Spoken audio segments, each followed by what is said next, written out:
nimesikia Gachagua akizungumza leo na nikafikiria ya kwamba sasa amekuwa deputy president. Kwa nini?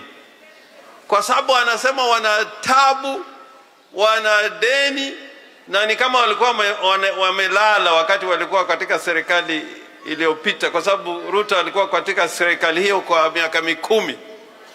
Na anasema shida wanayo, wakipata hela kazi yao ni kulipa madeni. Wanataka kulipa madeni. Na wakati walikuwa katika serikali ya Uhuru hawakuwa wanazungumzia mambo ya haya madeni. Kwa hivyo hiyo ni uongo mtupu, hiyo ni utapeli. Na najua tukiwa na msimamo, pengine hatutangojea mpaka 2027. Kazi yao kwa Mwenyezi Mungu tunaweza hata kumaliza mwaka huu ama mwaka ijayo tukiwa na msimamo. Naomba muwe na msimamo, hasa wakina mama.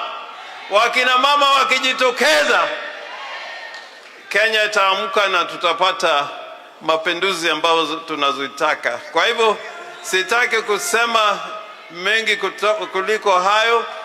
Naomba tu mpatie gavana wenu nafasi, amsaidie kiongozi wetu Raila Amolo Odinga.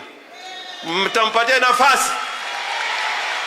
Wangapi bado wanakubali baba bado ni baba? Nione Mombasa. Baba aendelee ama siendelee? Nione kwa mikono tena, baba aendelee ama siendelee? Na Abdul Samad pia aendelee ama siendelee? Aendelee ama siendelee?